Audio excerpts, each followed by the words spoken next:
Intermediate results అయితే వచ్చేసాయి, ఎంసెట్ ర్యాంకులు కూడా వచ్చాయి. ఇక నెక్స్ట్ ఏంటి?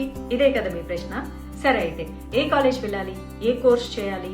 అయితే మే 31 జూన్ 1 ఈ డేట్లో అయితే మీరు గుర్తుపెట్టుకోండి. ఎందుకంటే ఇంటర్మీడియట్ తర్వాత ఏ కోర్స్ ఎంచుకుంటే భవిష్యత్తు బాగుంటుంది? సరే, అయితే ఇంజనీరింగ్ లో జాయిన్ అవ్వాలని మీరు అనుకుంటున్నారా? కాలేజ్ మరియు బ్రాంచ్ ఎంపికలో ఎలాంటి జాగ్రత్తలు ఇప్పుడు మీరు తీసుకోవాలి? మీ ఎంసెట్ ర్యాంక్ ఆధారంగా ఏ కాలేజీలో సీట్ వస్తుందో తెలుసుకోవాలి. ఇవన్నీ అనిపిస్తుంది కదా మీకు. ఎంసెట్ వెబ్ కౌన్సిలింగ్ గురించి ఇబ్బంది కూడా పడుతున్నారా? అయితే అపెక్స్ ఎడ్యుకేషనల్ సర్వీసెస్ సమర్పించు 14వ తెలంగాణ ఎడ్యుకేషన్ ఫెయిర్కి వచ్చేసేయండి. మీ సందేహాలన్నింటినీ తీర్చేసుకోండి. దేశంలోని ప్రముఖ కాలేజీలను మరియు యూనివర్సిటీలను ఒకే దగ్గర కలుసుకునే అద్భుతమైనటువంటి అవకాశం. తేదీ మే 31 నుంచి జూన్ 1, 2025. వేదిక వచ్చేసి విశ్వేశ్వరయ్య భవన్, ఖైరతాబాద్, హైదరాబాద్. ప్రవేశం అయితే ఉచితం.